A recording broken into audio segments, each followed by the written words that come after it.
Welcome to SHG digital.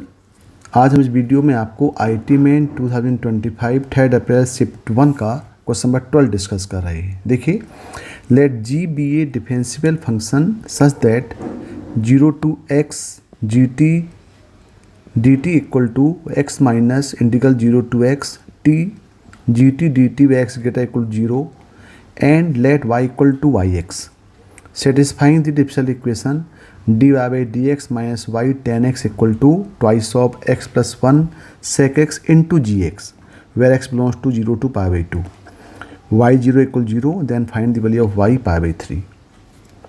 तो देखिए यहाँ पे एक डिफरेंशियल फंक्शन दिया हुआ है जो इंटीग्रल फॉर्म में है और एक डिफरेंशियल इक्वेशन है जहाँ पे gx ये अननोन है, तो हमें ये gx यहाँ से पहले निकालना पड़ेगा।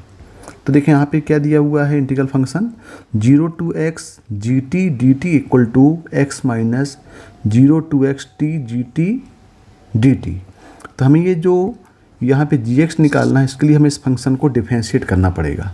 और हमने पढ़ा हुआ है लेबनिज़ रूल में कि डिफरेंशिएशन ऑफ इंटीग्रल फंक्शन, जैसे कोई फंक्शन दिया हुआ है कि यहाँ पे एक फंक्शन दिया है फाई टी और यहाँ दिया है साई टी और ये है x मान लें, यहाँ पे ये एफ एक्स और डी एक्स।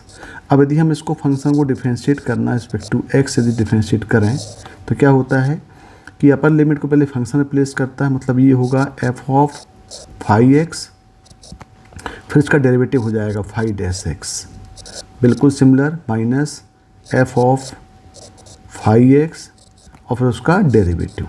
तो ये रूल यहाँ पे हम अप्लाई कर देते हैं। तो देखिए यहाँ पे क्या हो जाएगा, ये इसको हम कर देते हैं differentiate both side with respect to x, यानी यहाँ पे कर दें d y by d x इस पूरे फंक्शन का और यहाँ भी कर दें d y by d x इस पूरे फंक्शन का। तो देखिए यहाँ पे क्या हो जाएगा, ये हो जाएगा डायरेक्टली अपर लिमिट जो है x यहाँ पे t को रिप्लेस करेगी तो ये हो जाएगा जी एक्स और x का डेरिवेटिव हो जाएगा 0 और जी 0 करके डेरिवेटिव ऑफ 0 करेंगे तो पूरा 0 हो जाएगा, मतलब पूरा 0 आ जाएगा। ये इक्वल टू x का डिफरेंशिएशन होगा 1 माइनस फिर ये x रिप्लेस होगा इन प्लेस ऑफ t तो जाएगा x और gx, बिल्कुल सेम प्रोसीजर में। और यदि हम इसको सॉल्व करेंगे तो ये हो जाएगा 1 plus x into g x equal to 1 और यहाँ पे gx इक्वल टू हमें मिल जाएगा 1/1 प्लस एक्स। तो देखें gx मिल गया। अब हमारे पास क्या दिया हुआ है, हमारे पास डिफरेंशियल इक्वेशन दिया हुआ है, एक इक्वेशन दिया है d y by d x minus y tan x equal to 2x plus 1 sec x into g x. तो हम क्या करते हैं, इस gx के प्लेस में यहाँ पे 1/1 प्लस एक्स यहाँ पे पुट कर देते हैं। तो देखें ये 1 प्लस एक्स और 1 प्लस कैंसिल हो गया, तो यहाँ पे हमारे पास फॉर्म मिल गया डिफरेंशियल इक्वेशन का d y by d x minus y into tan x equal to ये आ गया ट्वाइस ऑफ सेक एक्स। देखें ये एक लीनियर इक्वेशन है, लीनियर डिफरेंशियल इक्वेशन इसको बोलते हैं, यानी ये जो इक्वेशन थी form of d y by d x plus p into y equal to q है। यहाँ पे p और q फंक्शन ऑफ x हैं, तो हमें इसका सॉल्व करने के लिए इसका इंटीग्रेटिंग फैक्टर निकालना पड़ेगा। ये होता है e power integration of p into D x, फिर इसको जनरली सॉल्व करना पड़ेगा। देखें इसका पहले इंटीग्रेटिंग फैक्टर निकालते हैं यहाँ पे, तो यहाँ पे इंटीग्रेटिंग फैक्टर हो जाएगा e पावर p, यहाँ पे कितना है -10x, तो -10x और dx, इसको इंटीग्रेट करेंगे तो ये हो जाएगा 10x का इंटीग्रेशन होता है minus log cos x, minus हो गया प्लस, तो हो जाएगा लॉग कॉस एक्स, यानी इसका जो इंटीग्रेटिंग फैक्टर है ये मिल जाएगा कॉस एक्स।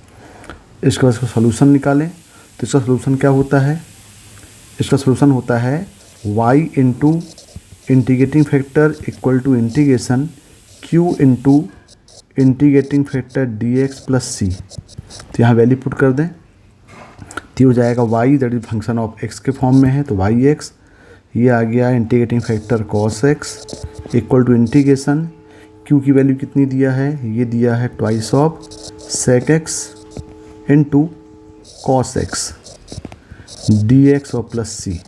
तो सेक और कॉस तो कैंसिल हो गए, तो ये मिल गया y x into cos x equal to 2 का इंटीग्रेशन करेंगे तो ये हो जाएगा 2x और प्लस c।